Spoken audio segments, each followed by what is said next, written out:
I know of no one who has ever made this claim before, but I rather suspect that my experience is not unique. What perhaps is unique is the fact that I am willing to talk about it. We are living in a computer-programmed reality, and the only clue we have to it is when some variable is changed and some alteration in our reality occurs. We would have the overwhelming impression that we were reliving the present, déjà vu, perhaps in precisely the same way, hearing the same words, saying the same words. I submit that these impressions are valid and significant, and I will even say this: such an impression is a clue that at some past time point a variable was changed, reprogrammed as it were, and that because of this an alternative world branched off. Welcome to the What If Podcast. Greetings and welcome to the What If Podcast. What's up, Spencer? How you doing, man? I'm great, bro. I'm better and slightly more creeped out now that I've listened to Philip K. Dick explain his belief of what the hell's going on. Yeah. Before we get started, we have a guest with us this evening. Shaklak, the homie's in the building. What's up, Max? What's up, guys? How are you? A little creeped out after hearing that Philip K. Dick thing. Right? Yeah. Besides that, I'm pretty good. That was from 1977. So the Matrix definitely pulled the deja vu thing like directly out of that, right? Or close. The Matrix pulled from a lot of different things. True. But yeah, I mean, Philip K. Dick obviously would have been known to the writers of The Matrix. Did you say 70? 77. 77.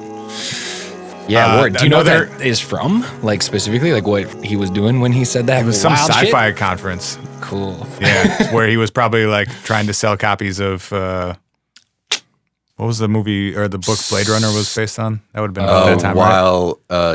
Do androids count sheep? Or yeah. Was that it? It was something like that. Do androids dream of, it was like androids dream of digital sheep? Yeah, I think that was it. Yeah. Whoa, okay. Crazy. Also, call back to last night talking about Total Recall. Oh yeah. He also wrote it wasn't called Total Recall, but it's the short story that Total Recall was based on. Still haven't seen that movie. Sorry, guys. Not in the last 24 hours. Last 24 hours since we recorded our last episode. I have not seen. That was your fucking homework last night, dude. I mean, what have you been doing today? Dude, life job or something. Life gets in the way of Total Recall. I'm sorry. Yeah, so we should probably clarify what in the fuck we're talking about today. Our question is, what if we're living in a simulation? What if we are living in a simulation? Or should it be like we're probably living in a simulation? What if we're probably living in? Yeah, it depends on our level of certainty we want to. That doesn't work with the name of the podcast, I guess. It's off-brand, man. Spin off. Start your own we're podcast. We're probably ... Yeah, start your own We're Probably podcast. But it's a what if we're probably. So you have to do like, it's like less certain, but more like ambivalent versions of everything else we've done. The maybe if podcast. The maybe if. Yeah, maybe if. Maybe we are living in a simulation. Where to start? Where do we start? So this is a really big topic. There are a lot of corners. Part of the reason we brought the homie on, because the homie knows more about this than I do, and I'll just gleefully plead my ignorance to most of this shit. I guess I'm definitely like an armchair philosopher. Yeah. And armchair neuroscientist. That's and still armchair, like several steps above either of us. Yeah, we're like lower. What is lower than armchair? Floor. Like floor. We're like homeless. We're beanbag. We are beanbag philosophers and like beanbag comedians. That sounds better, actually. That's what I want to be as a beanbag philosopher. Backyard neurologist. That sounds dangerous as fuck. So yeah, where do we dive in? Yeah, where do you want to start? Okay. I know there's like a lot Well, of I mean, this is definitely a topic that comes up from time to time, and like it's really easy to write off as like pothead talk or sci-fi talk. I think the first time we discussed this was probably ceremoniously around some of those. I don't smoke weed, but yeah, me neither. Okay, absolutely not. Good to clarify. Cool. But so that would be illegal. I do like we wouldn't do illegal things. Yes, exactly. I do like starting with this angle, and it's like, who is one of the smartest people in the country, would you say? Madlib. We'll start just naming like musicians we like. I'm assuming you're going the Neil deGrasse Tyson angle. That is one of the people, okay. yeah. Okay. But also Elon Neil's Musk. actually who I was thinking of. Okay. Also Elon Musk. Elon Musk, to at least engage people who are skeptical of this idea, I think most people would say he's a pretty smart guy. And agreed. He was recently asked, what if does he think we're living in an elaborate computer simulation? Do we actually have this audio? Funny you should say that. Why don't we rock the audio His real answer quick? sounded something like this. If you extrapolate into the future and say, well, how good, let's say, will video games be in 100 or 200 or 1,000 years from now? If there's continued improvement and you're in a full body haptic suit with a sort of surround vision, and it becomes, beyond a certain resolution, indistinguishable from reality. And there are likely to be millions, maybe billions of such simulations. So then, what are the odds that we're actually in base reality? Isn't it 1 in billions? Is it? I mean, I can give the counter argument, but I'd rather you give the counter argument. Obviously, this feels real, but it seems unlikely to be real. So, all right. So that was the podcast. Thanks, guys. Thanks for having me. All right. No, but carry on. So one of the smartest. I mean, okay. So go this from is there, usually my entry point to this argument. Even to the point when I was telling people like, oh, I'm about to do this podcast, and the theme is like, what if we're living in a simulation? Right. A lot of eye rolling happens and stuff like that. So just to like kind of legitimize like the rabbit hole we're diving down. Definitely. It's nice to have an intelligent guy 100% be pretty convinced of this. And this is not like a theme or question that like is unfamiliar to us, or like us as like a race and a species. Like, right. This is definitely something like philosophers from like Descartes to Plato have investigated. It seems like it's picking up a lot of steam lately, though. It does. And I mean, that's possibly because like, and this what's interesting about philosophy is that we are like sort of diving into like things that have been discussed in philosophy before, but like it's on the vehicle of like new technology. And probably one of the reasons it's like being discussed more often is because we can sort of like start to conceive and like see this technology from virtual reality to. Yeah, I guess if you were talking about modeling the universe in, even 100 years ago, no one would have known what the hell you were talking about. And now that we can actually do some version of some of those things, I guess it makes more sense to start pondering that. Okay, so let's try to jump into the logic game that is the simulation. I'm ready for it. Theory. Because I don't know it. Okay. So I'm about it. Let's take these future descendants of ourselves as post-human, which seems to be the most common word used in this argument. Okay. And that's just to say like a more technologically sophisticated version of us. Okay. Or post-human. So there's three aspects, or there's three possible situations here. That all human-like species in the universe go extinct before they reach this post-human level. This is number one. That is one. Okay. Say that one more time for me. All human species, or all human-like species, Okay. go extinct before they reach this post-human level. Seems like we're on pace for that. Which probably. seems exceedingly probable. Okay. Today. But all is the key word, Right. first That of all. makes True. it way less probable. Yep. And this is, I don't know if you want to like dive into each of these points. I think on their own. Let's run them down first. Yeah, let's hear all Okay. three, and then yes, I probably do want to dive into Okay. those. Yeah. Number two, these post-human species don't have any interest in creating simulations. Okay. Okay. Okay. I think I'm there. Just right off the bat, probably less on board with that one. But And the third one is we are living in a simulation. that third one seems way more likely than the first two. Well, Because, wait, repeat the second one real quick. These post-human species don't have any interest in creating simulations. So would that require that all post-human species? Yes, all post-human species don't have any interest in recreating or in creating simulations.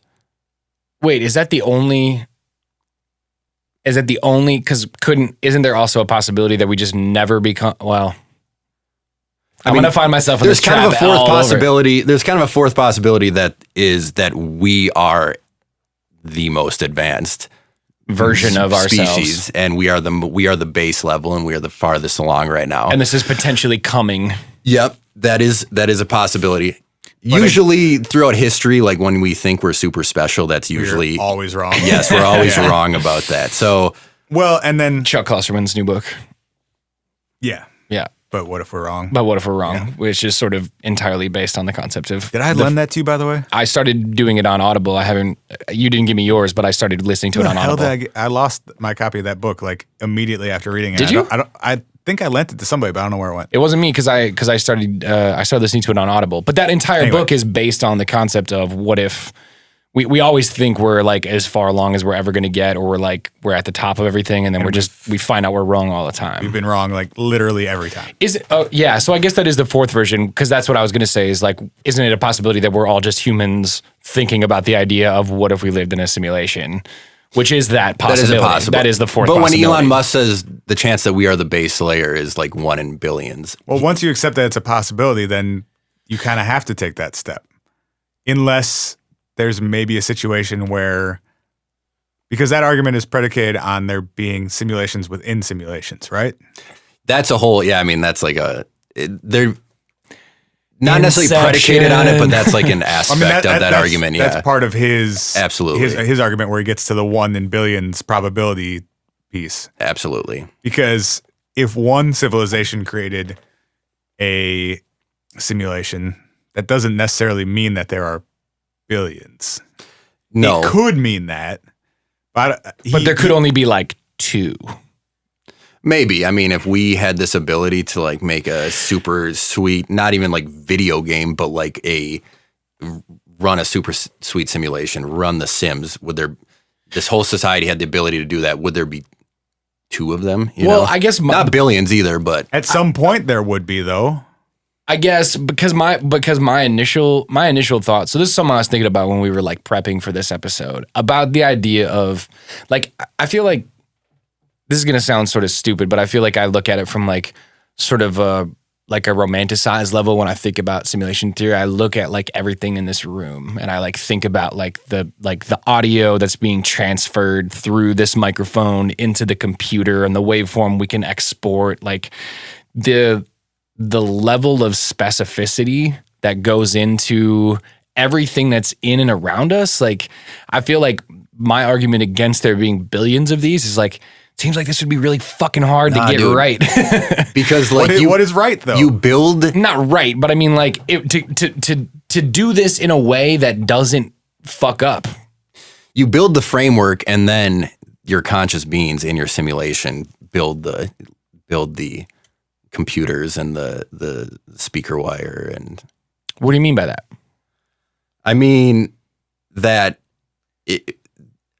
these post-human entities like did not write the thread in this rug necessarily. They sort of like they gave us the building blocks to be able to weave the rug. They built the framework. They created like the conscious entities, and we ran with it. You know, look at our current explanation of how we all got here.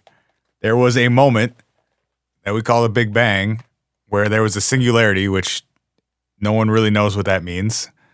And everything in our universe came from that one point, and it took forever. And everything in this room was inside of a star at one. Like, if we were to model a universe, if NASA were to try and do it and had the computing power to do it, you wouldn't set out to dictate every single piece of the entire thing. You would set the parameters and you would let it run. Exactly. But also, though, that's true. But also, like, the way that software works is that like there are dead ends unless you allow for there to be like fixes for dead ends, and dead ends can break the whole thing at any given moment.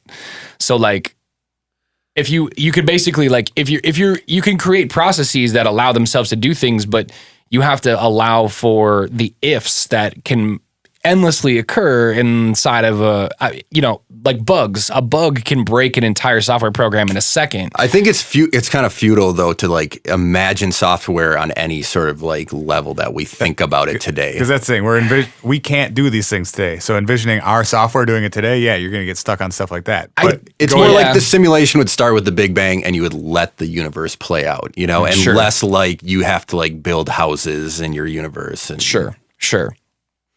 I guess in my mind, then I would imagine that billions, if we're allowing for the fact that there are billions of simulations occurring at any given time based on a certain framework of like open playing field, like we flick the Bic lighter once and then let that motherfucker go.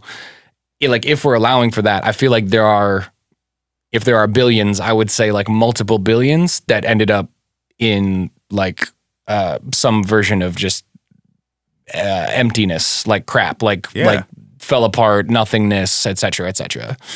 For sure, you're just acknowledging how I am. I guess, the same thing could be said about like evolution and like the design we see around us and the symmetry we see around us. I guess when I hear that the pitch that there are billions of simulations going on, I think of like sort of like endless locations in which there are like endless worlds that took different turns, and I guess probably there's some of that if we're allowing for this.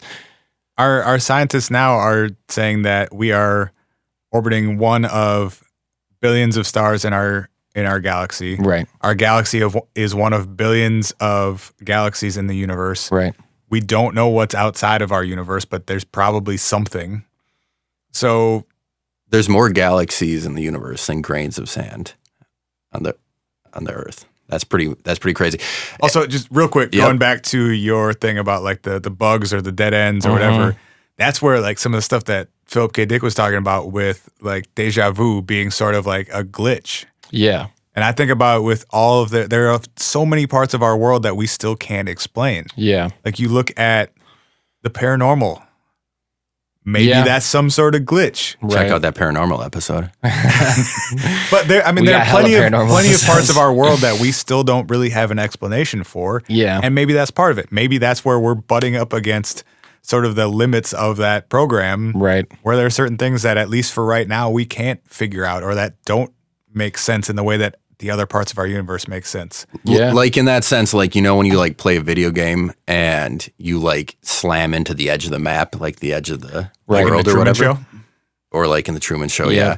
I mean, we're nowhere close to slamming into the edge of that world. Like we there's tons of stuff to explore. Yeah. And I mean, if we take at face value that we're never actually going to run into a wall that we can rip through out there. Bro, what are you talking about, man?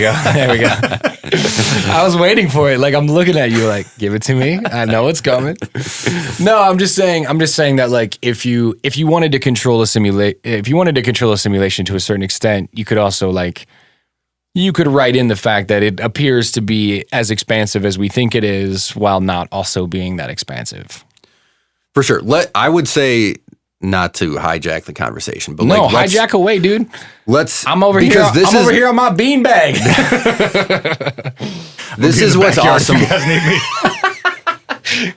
This is what's awesome about this about this conversation is that there are all these threads we can explore and go down. Absolutely. Which I want to do, but like it's also the part where some people like roll their eyes and are like, okay, I don't know what the fuck you're talking about. I'm not rolling my eyes. I just poke holes. I don't think you're rolling your eyes. But so let's return to the argument and let's talk about each point. All right. Deal. We were going to do that like 20 minutes ago. Yeah. Let's do that. See, this is how we roll though. We ask what if, man. Some things. All right. So go. Point 1. Yes. All human species go extinct before they reach the post-human level. There is a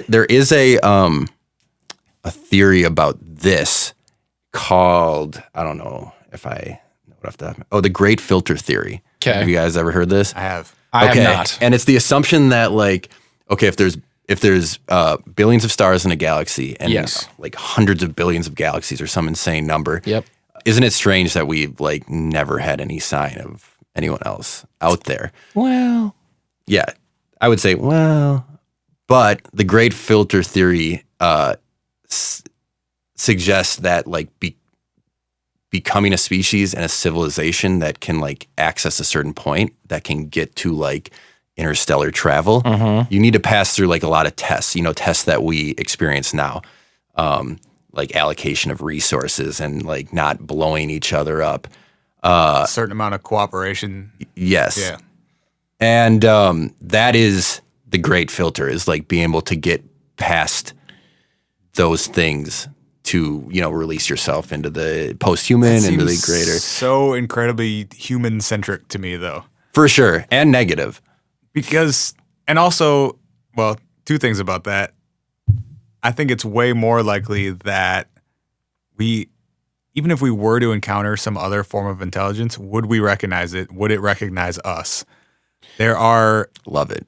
Intelligent, like there are other human beings, literally the same species as us on this planet, that don't know that other humans are out there. Right. And that we don't know how to communicate with. And there are radio waves flying over their head every day and internet running under their ocean every day that they have no idea is there and don't have any concept of that even as. They throw spears at helicopters. Right. Because they think that they're attacking them and they think they can hit them with their spear. There are other animals on this planet that we're now figuring out may be intelligent. We can. Isn't this. For the first time, I just wanted to drop this in the podcast because it fucking blew my mind. Yeah. A couple weeks ago, scientists recorded dolphins having a conversation for the first time and are beginning to be able to translate the language of dolphins. Tight. So. We got to do a dolphins episode, man. True. It's going to be dope. True. What if you militarized dolphins? But what if you were a dolphin? Just when you factor in that to like, we would have no idea what a species 1,000, 10,000, a million, a billion years more advanced. We wouldn't even recognize it. And then you factor in the time of like human beings have been around for a couple 100,000 years at most. That is less than, a fraction of a percent of the time that the universe has been around. Yeah, like Neil deGrasse says on Cosmos, like from the time human species evolved into humans, or we got to our like dawn of man, it's like, I don't remember exactly, but the calendar on the cosmic calendar, it's New Year's Eve at like 11:59 and like 47 seconds or something. Right. So absolutely, like the heart of all these conversations and like all this philosophizing and all this wonder is like, sort of encapsulating what you just said, and like trying to understand a sense of scale and perspective, while being confined to these bodies, this consciousness, this period of time, Confined to our beanbags. Beanbags or to our code. Do you feel like, well, you know what? Confined to our code. That shit's real. That is real. Let's That's my memoir. Shit, it should be. That's tight. We're gonna take a moment to absorb that, and we're gonna come back, and we're actually gonna dissect some of those points. We weren't even through all three of them. We didn't. I know. That's what I'm saying. Yeah, that's what I'm saying. Off on a tangent. That's what I'm saying. We've been tangenting, right, so let's come back and let's dissect those points in a second on the What If podcast. Boo! Fuck you.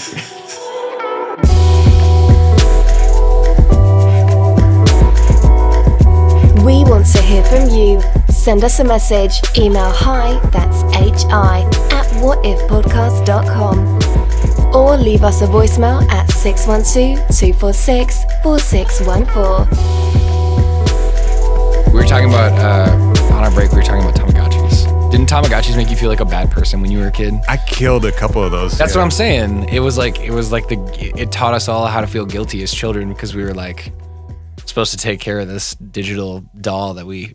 This is what will happen if you have unprotected sex. It's just all a ploy by the fucking cult of the Catholics. It's just to threaten you into feeling. That's what you guys talked about on the cult one, Tamagotchis. Tamagotchis. Yeah. How it's like what if your mind conditioning Tamagotchi like experiments? actually like died and like the device no longer ever worked? What if so it was like an expensive mistake too. What if the simulation that we're all living in is we're actually all Tamagotchis that belong to like another person, and when we die, it's because like our superior and higher beings like stopped taking care of us. Wait, say that again. That's the next episode I'll do. What if we're all Tamagotchis? What if we are all like the character inside of a Tamagotchi, and there's a higher being that stopped taking care of us, and that's when we die? That's the name of my memoir. So we're back with the What If podcast. We're talking about what if we are living inside of a simulation? What if we're probably living in a simulation? And Max was espousing the 3 tenets or possibilities, I guess 4, of what could be happening. And we did not get a chance to dissect them because we were getting a little bit tangential. So let's jump back in and hit the first one and discuss its merits. And Ryan and I are going to shut the fuck up for at least like the next minute and a half. I promise I won't ask any more beanbag questions. No, it's not true. I will. Okay. So point 1, we can discuss. All humans go extinct before they reach a post-human level. So I guess there's not like really a point we can assign to this post-human level. It seems pretty damn close in the grand scheme of things. You know, if we've been around for thousands of years, give us another thousands of years, like what the hell's going to be going on? You know? I also feel like we're really close to nuking ourselves into extinction too, though. Is the post-human term, is that a Kurzweil coined phrase? I don't know. Because I feel like it is, but I think he defined it as when we start enhancing our intelligence in some way. So we're no longer limited just by our physical brain's capacity. So either we're enhancing that in a digital way, or we're somehow connecting immediately to each other's brains. So it's sort of like a cloud computing brain where we can access information at any time, that if anyone in the world knows it, we all know it, sort of like the Borg. Hey Siri. Yeah, but that it would actually be physically a part of us rather than a device that we carry around. I mean, I think that was his cutoff. I guess I get that. I also get that, like, what's the difference? I mean, it's a 3-second delay. Well, I guess that's my point, is that we're close. To me, it feels like we're rapidly approaching that point. That sure. If we really wanted to and someone wanted to throw all the money at it, we could probably do that now or within the next 10 years. Yeah. So, which goes to the point, like, that one's a hard one to swallow, right? Yeah. Like, all species, all human-like species go extinct. We have a sample size before we can get there. We have a sample size of 1, and it seems like we're probably going to get there. It's a good way of looking at it. If we aren't already. Yeah. So, in some and ways. optimistic. Yeah. Also, again, applying post-human to other species that we have no idea what they... Yeah, post-human-like. Yeah. Yeah. I guess.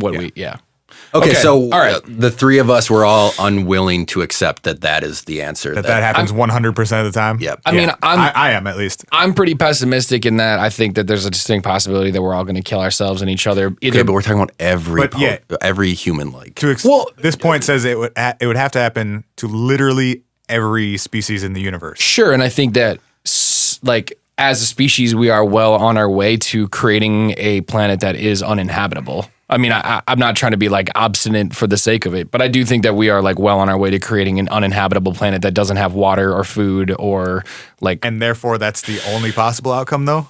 I don't think it's the only possible outcome. I'm also thinking that I don't think it's impossible that we. My hope is that our technology outpaces our idiocy as a species, so that whatever damage we're doing, we're also creating technology that will heal the damage we're continuing to do.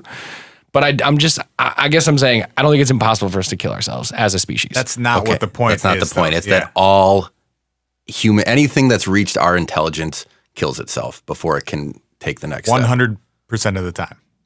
Okay. You're saying you still agree with that? I'm saying I still think it's possible that because we are flawed and we grow like almost exponentially as a species, that we could sort of like, it's like cancer. Like cancer is a thing that grows to a point until it kills its host, and then the cancer dies because the host is dead. I'm saying I don't know that it's impossible that human beings are a reflection of that type of growth.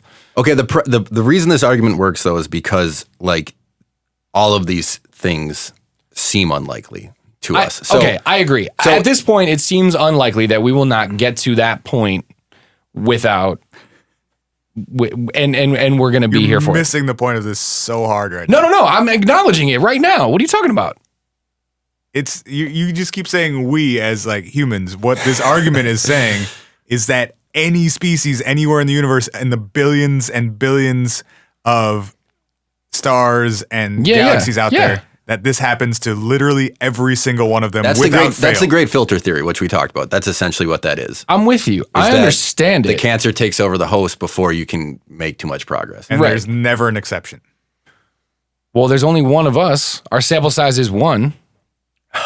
I'm saying there's nothing else out there Well, I guess I that disagree. I disagree. Yeah. that we're aware of, that we can prove. Yeah, but it's more likely that there is than not, based on the billions of stars in our galaxy and the hundreds of billions of galaxies. I guess. But this is a whole nother, that's a whole nother podcast, I guess. You know, we can't get You'll too have to caught up come in back. that. You'll have to come And back. All right. I'm willing to understand exactly what's happening, and I will say yes. It is unlikely in the infinite possibilities of the universe that is the case. So yes. All right, but you can bow out now if that's the one you're buying into. And then I'm not buying into it yet. Spencer I'm just and saying. I can finish the podcast. If you want to leave, I'm out. I would actually I'm encourage out. it. I'll go drink. Fuck you. I'll go drink scotch in the living room and be like, nope, we're all gonna die. I'll go watch a presidential debate and prove it in my brain that we're all gonna fucking die. No, okay, all right. Point 2. Point Okay, 2. Let's do this. Point 2. These post-human species don't have any interest in creating simulations. All of them don't have any interest in creating simulations. This one's a little hard to swallow based just on how often we simulate shit. I was just gonna. That's we the first thing I was clearly gonna have an say. interest in We're pretty simulating. into it. The Sims is like one of the most popular video games of all time, and it's literally the exact concept of like creating a world, living inside of it, having like avatar human beings. Like we're already doing it. We're down to do it just to like fuck them later. Yeah. Japan has Yes. so much money invested in creating simulations of people just to stick your dick in them. Yeah. Not even to actually stick your dick in them, to Simulate sticking your dick in them. to digitally stick your dick inside of another set of pixels on the internet and feel like you have accomplished something. I feel like that one is for sure wrong. Yeah, and I mean, this one you could chalk up to like, oh, when you're maybe you could say like, and I don't believe this, but like maybe you could say like, oh, when you're post-human, you don't worry about such trivial things anymore or something like that. But still, there would be so much to learn if we could just like run these simulations, big bang. Well, totally. Where do you run into pitfalls? Unless it's some sort of situation where in order to have the technology to be able to do it, you've surpassed the point where you would have any interest in doing it. Yep. So that could be, yep. Maybe So that there's could some be sort of point number situation. 2, definitely. Again, could I be. would say it seems very unlikely to me. Yep. I would say with the extent that we are already participating in versions of this, and like we already do it with like silly computer things. Like we obviously as a species, and so would others, I imagine, we simulate things to learn things from them. We do it all the time. We do it with fucking weather. We do it with all kinds of shit. So it doesn't make sense to me that an intelligent species wouldn't look at like that type of history to try to work it into whatever they know. So yeah, There'd be a ton to learn. Yeah. Yeah. Yeah. I'm with that. So, I mean, So and what this do we- is the fun part is that you like reject the first theory, you reject the second theory, and then like the third point is like we're living in a simulation. And I guess is that is number 3 is we are currently living inside of a simulation. That's the end. That's the end of the game. The fourth one is that we are the base level, but again, We are the most intelligent. we advanced are the species that has most ever intelligent of all time. We- We're the fucking best. Man, We don't have proof that we're not so far, That's true. It's also that. except for maybe dolphins.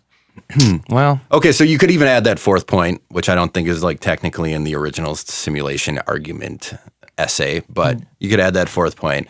And And it's all 4 equally- seem yeah. unlikely. it's equally unlikely to assume.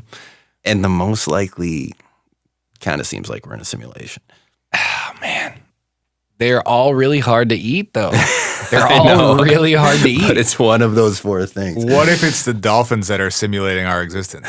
Psych. Jokes on us. And in the world of dolphins, they fish like for a species, and they just can human beings and eat human beings in cans. What are you trying to tell me? I'm trying to tell you, Neo. What I'm trying to tell you is, Dude, how long did he go in that movie before he had a line of dialogue that wasn't just asking a question? did he ever stop? What is this? Where am I? Even when he said, I know Kung Fu, it was kind of a question. I know Kung Fu. Do I? You do now. So Yeah, as Musk says it, either we're going to create simulations that are indistinguishable from reality, or civilization will cease to exist. So we know how Ryan feels about this. I don't. Sorry, am I putting you on blast in your own podcast? No. You can put me on blast all you want. This is like all we do as homies is put each other on blast all the time. But I think, to me, those two things feel like a toss-up to me. Like, I don't feel like one of those is significantly more likely than the other one. I'm kind of like, we could totally wipe ourselves out at just as soon as I feel like we could, like, our exponential increase in technology could create a reality that feels indistinguishable from the real world. I find those things in my brain to be equally likely and equally unlikely. What if the great filter is part of the program of the simulation that we exist in as a way to limit these simulations within simulations? Yeah. As in to force them to bow out before they become just shitty and stupid? No, capable of making more simulations. Yeah, so I think it's a good... So, like, what's this podcast called? Whoa. Is it called What If? What If? Right? You are on the What If podcast, my friend. The What If podcast. WhatIfPodcast.com. WhatIfPodcast.com. Reality hits you hard, bro. That's for real. So, yeah. So we've set up the argument, we're like willing to buy it to a certain extent. So what if we're living in a simulation? Yeah, I don't know if it matters. Oh, I super think it does. How does it not? Does it not what change? What alternative is there? What do you mean? If we're living in a simulation along the lines of like a contained within a computer somewhere else simulation. Yes. Yeah. We can't do anything about it. We can Don't we immediately try to suss out and access that next level of intelligence then, though? But we wouldn't be able to by definition. Not by my computer. The fact that we're having this conversation right now. My computer can't like figure out that it's a computer and then like have a conversation with me. It might super soon though. And then we'll be simulating very soon after that. So that's what I'm saying. That's what I'm saying. No, and I brought that up because of your previous point about like simulations creating simulations. And that's where I think Elon Musk must get his billions statement. Yeah. Is that you make thousands of simulations, all which run through with thousands of simulations, and some of them figure it out. So, or if technologically, I feel like if you are at a technological level, I don't even know what I'm talking about right now, what entity or technology I'm referring to, but if you, as whatever that thing is able to create a simulation as complex as the one that we're currently inside of, you probably have the resources to create as many of those as you see fit, right? Like, it doesn't seem to me that like that you would be restricted to being like, oh, we could only create 100 because we're infinitely intelligent. Like you could create billions of them if you wanted to. That's how you win the game. Well, how so?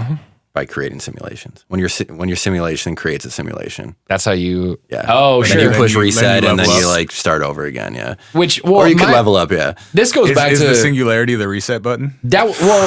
So this was always my curiosity was like, and maybe it is the creation of simulations inside of simulations, but like, is the singularity this like, as technology is increasing and storage and speed and processing power as technology is increasing over and over again, do we basically create like an energy that is so intense and insane that basically we blow the whole motherfucker up and then everything resets. Come out on the other side. Come out on the other side like 17 billion years later or whatever it is and start over again somewhere in a far off point in the galaxy. We wrote a treatment about that. Did we? Yeah. You and I? Yeah, and Gabe's. Do you have it still? Yeah, it's pretty crazy. We talked about this. Don't put this on the podcast. Yeah, wait. This is. Did we really for a movie? Yeah, it was just more. Oh yeah, I do vaguely remember. It was called this. Order of Operations. Whoa, dude, that's deep. Dude, you're kind of blowing my mind. What's my memoir right going to be called? What's the first one? Understanding My Code. No, wait. Let me put my dick in that robot. No. Oh shit, was it? I can't remember. Good thing we're recording, but yeah, we can. Order of Operations. That's what that was called. Damn, that's crazy, dude. I forgot all about that. But yeah, like, okay. So just to get back into it, I don't even know where a good in and out of that is. Whenever anybody says this is not going on the podcast, I just leave it in. So I suppose nothing would hurt that if we did keep that in there. So here's my question then. Does that mean then that we're inside of a simulation, that it has potentially the ability to create simulations and then can self-destruct and reset itself all entirely without the input of the original intelligence that like set them up in the first place? Are UFOs the technology that it created us coming back to check out like firsthand physically inside of like touring the simulation that they created? I don't know, dude. I'm trying to think of if we created a simulation of some kind, what would that even look like to physically check on it? Like, could we dive in? I assume it'd be like Google Maps times a billion. Yeah, it'd be Street View. Google Maps, but like with Oculus, you can just dive in. Yeah. So, but you wouldn't need That'd be wild. You wouldn't need to absorb a physical form. It'd be wild. Well, and this brings like up another point that like someone I listened to a podcast at some point or read something where someone was saying simulation theory is a great way for atheists to talk about spirituality.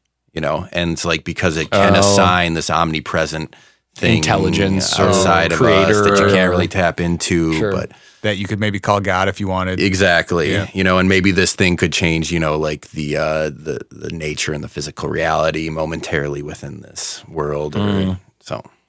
Yeah, I thought that a.k.a. was- miracles, whatever word you want to assign to it. Which would be like a reorganization of the code in its form. Right. I saw an interview when we were digging into this episode, or when we were digging into research for this episode, where there's like a guy he's like a scientist that Neil deGrasse Tyson was like interviewing on a stage, and who like legitimately believes that there are actual like zeros and ones in the equations. Yeah. It's from the Isaac Asimov conference. Yeah. I wasn't able to suss out fully the understanding of it, but it like James Gates. Yep. I think I have that. I mean that's audio up actually. some way segues us into your other question. Okay, so why don't we take like a quick second to breathe, and we'll come back and we'll talk about some of the evidence. We'll talk about James Gates and our zeros and our ones in our blood, and how convinced we all are of whether or not we are indeed living in the Matrix. We'll be back with the What If Podcast. What is real? How do you define real?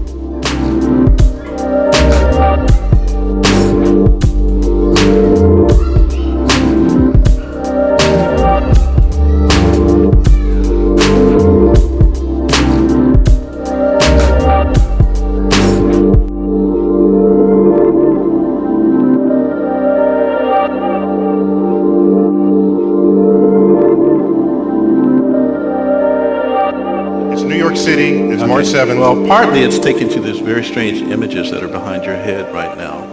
These are pictures of equations. I've been, for the last 15 years, trying to answer the kinds of questions that my colleagues here have been raising. And what I've come to understand is that there are these incredible pictures that contain all the information of a set of equations that are related to string theory. And it's even more bizarre than that, because when you then try to understand these pictures, you find out that buried in them are computer codes just like the type that you find in a browser when you go surf the web. You're saying your attempt to understand the fundamental operations of nature leads you to a set of equations that are indistinguishable from the equations that drive search engines and browsers on our computers. That is correct. So, wait. I have to just be silent for a minute here. So you're saying as you dig deeper, you find computer code writ in the fabric of the cosmos.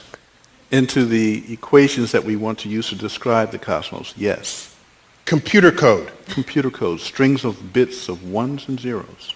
It's not just sort of resembles computer code, you're saying it is computer code. It's not even just is computer code, it's a special kind of computer code that was invented by a scientist named Claude Shannon in the 1940s.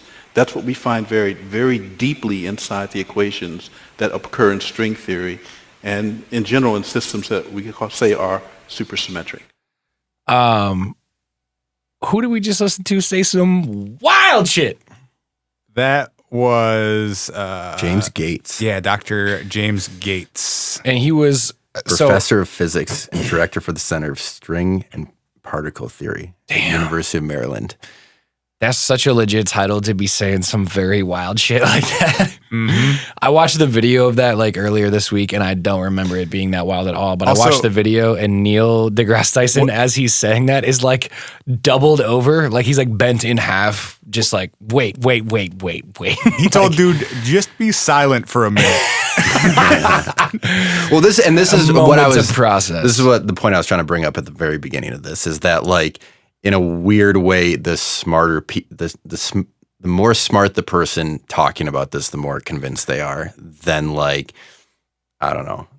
Didn't Neil quintessential guy like sitting on his trailer in Wisconsin or whatever? Yeah, like, that's the skeptic. Sure, not this cat. Didn't Neil in like a recent interview put it at like a coin flip?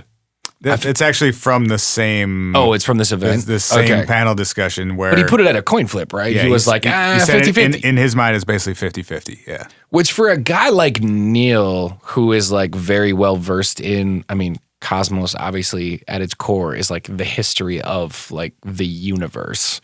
For a fool like that to publicly say 50-50, like that's a lot. That says a lot. He's also not typically very open-minded about like stuff that doesn't fit the current paradigm of science. Yeah. Yep. Like he openly ridicules any of the UFO paranormal, anything, like just will go out of his way to roast any of that stuff. And just sort of generally is like by the book physics guy. Interesting. So yeah, even more, I don't know. It definitely gets my attention if he's putting some of this stuff forward. Yeah, absolutely. Same with Elon. Like you started from the beginning, Max. Like, and what's kind of crazy about this is that the analogy that makes sense to me because like computers are a technology that we use every day. Yeah, is that like you put a photo in Photoshop. Yeah, you can zoom in, you can zoom in, you can zoom in, like sometimes for a really long time, but eventually you slam into a pixel. Yep, and then you look through that pixel, and eventually it's ones and zeros. And then that's the end of it. And you can like apply that to real life somehow too. That like if you're looking at a Google Maps or something, you can zoom in, you can zoom in, you can zoom in, you can zoom into a person, you can zoom into an atom. Go further and further until you hit zeros and ones. And then eventually you hit a pixel. You hit what we perceive as like the end. Right. And what's crazy... We thought we've been at that point several times. We did it used to be like there was nothing smaller than an atom. And what is this dude saying is the end? Zeros and ones. Zeros and ones, Yeah. And that's fucking crazy. It is fucking crazy, especially a guy... What did you say his title is again?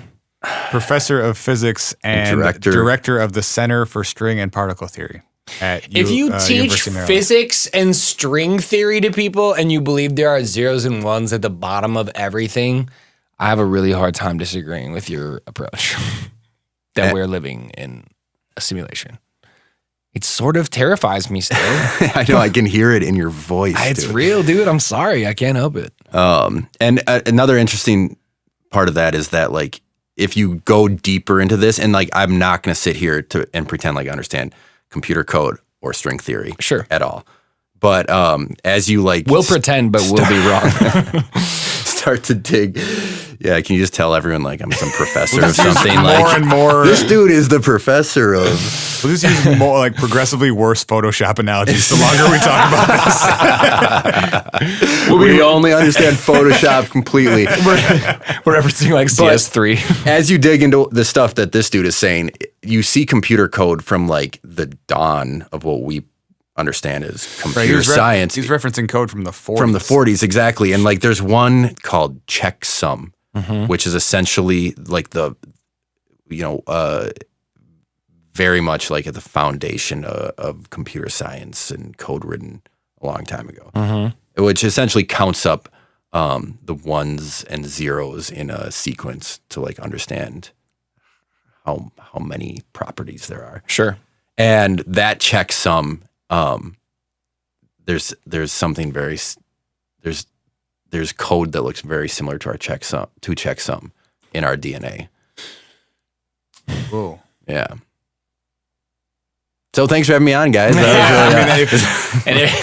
Mic dropped. Everyone's gonna honestly go home though, like be confused. That's the closest thing to actual evidence, or / is actual evidence of all the stuff we've been talking about. Okay, so let's roundtable it. Now that we've covered some audio, we've covered some ground, we've seen the ins and outs of the philosophical argument and some of the actual evidence. What if we are? What if we're living in a simulation? Like Spence, like we are. Say we are. Let's say we're buying it. I know without a doubt, absolute proof. I'm 1,000% convinced we are living in a simulation. Yeah, I guess. Yeah. Let's see. What does that feel like?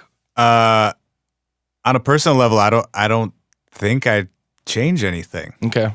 I don't know what you could change, or what your motivation would be to change anything that you do on a day-to-day basis. Like the entire history of me as a person, my family, everything I've ever known, the extent of human history, of the history of our universe has all been under these same rules, these same parameters. That's real. No one has ever known anything different. What could you do differently? Do you want to tell other people?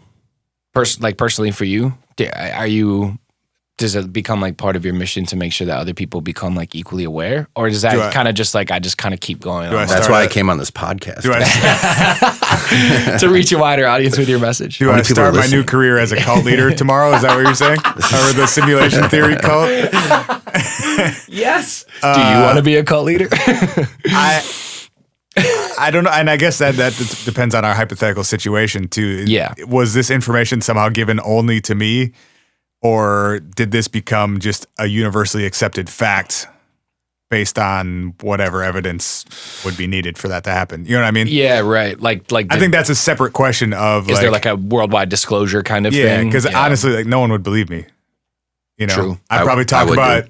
In like a right, Max I would talk about it to like the 5 people I would normally talk about these things with. Sure. You know, like 3 of which are like kind of in the room right now. And most of the people in my life like probably either wouldn't care or would like not handle it well. Yeah.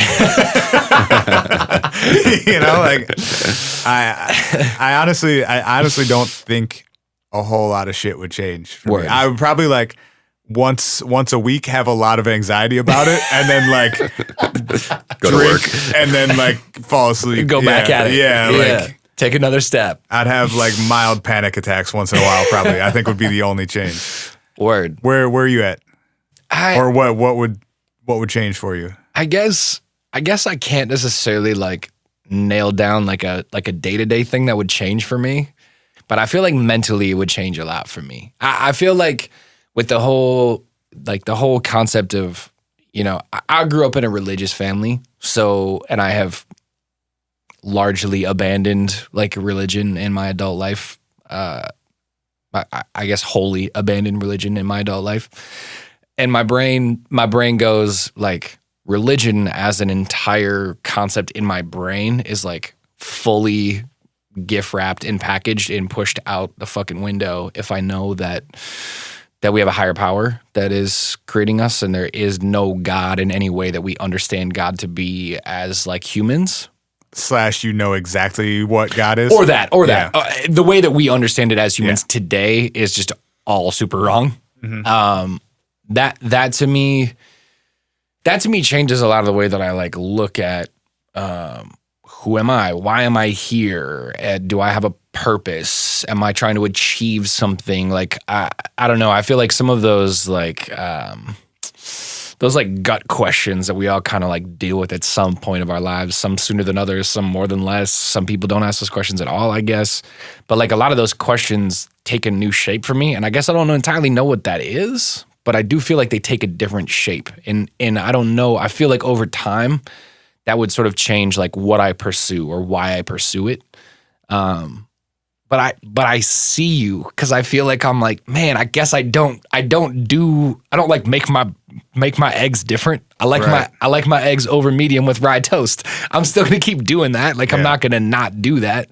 So I guess it's weird. It's like I'm not gonna go be an evangelist and try to get a cult and followers. I'm not gonna make my breakfast differently. I still need money to do it from a job to carry on with my life. Right. So I guess there isn't a lot that like would change in my day-to-day, but I do think mentally over time I would stray in a direction that I'm not fully sure of. Also, I think I would dive into it more heavily than I have already. Like I would want to know more. Once I knew, you'd show up at Dr. Gates's office tomorrow and be like, hey man, tell me everything some you know. Questions. Yeah. I need to know about this. And he'd be like, you got to go to college for like 8 years. Yeah, you owe me $100,000. Max, if you knew tomorrow that you were living in a simulation, would you take more or fewer hallucinogens than you do now? Oh, that's a great question. Because I might, the one thing I might do differently is take as many as I possibly can to see if I can break the simulation. Yo, I like that. Maybe that's the way out. Or I just flavor trip on the reg, you know? Yeah, right. Flavor tripping. Friday night. Yeah. Man, I don't really know what to say. Like, I have to agree with you guys that, like, I wouldn't do anything differently tomorrow. Like, I would get out of bed and I'd brush my teeth the same and I'd go to work. But kind of in the vein of what you were saying, Ryan, like, you think, like, fundamentally things would change inside you because there are certain questions that you deal with throughout your whole life, you know? And this would be an answer to a lot of them. And for me, I actually think it'd be sort of comforting, and it wouldn't be any more bonkers if someone said, you are living in a simulation, than if someone said, with certainty, Mormonism is the truth of the universe. Sure. You know? And it might, in that same sense, that to a Mormon, if they heard that Mormonism is the truth of the universe, it might be weirdly comforting somehow. Like, I don't think I would have any existential anxiety, you know? I don't think, I don't think I'd sweat it as much, man. But like, okay, not to question your take, but like, I feel like the only difference to me would be like, if you learned tomorrow that Mormonism was like the one true way to like get to heaven and all that stuff. Like, I've got like 4 more wives by the end of the week.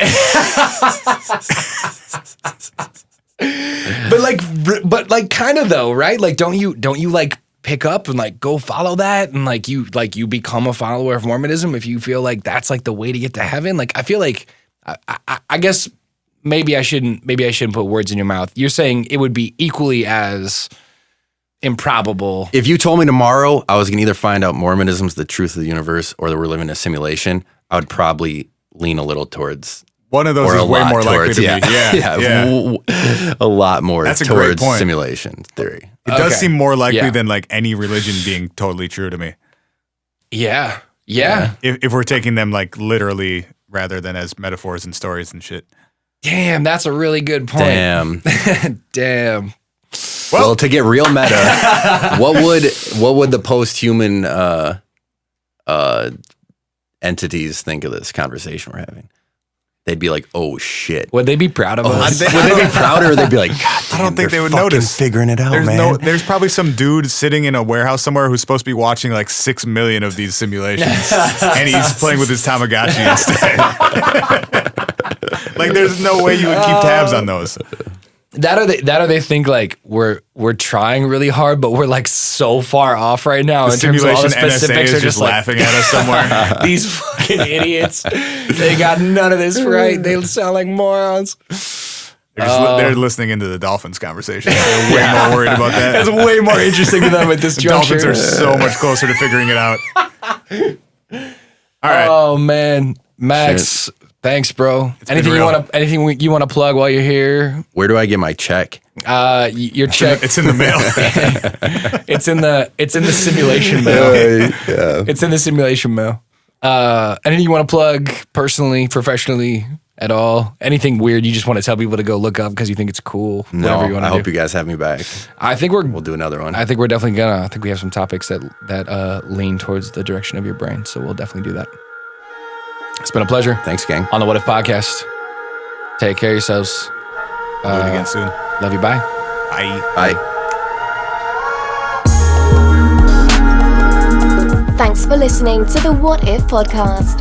For show notes, transcripts, and links from today's episode, visit whatifpodcast.com.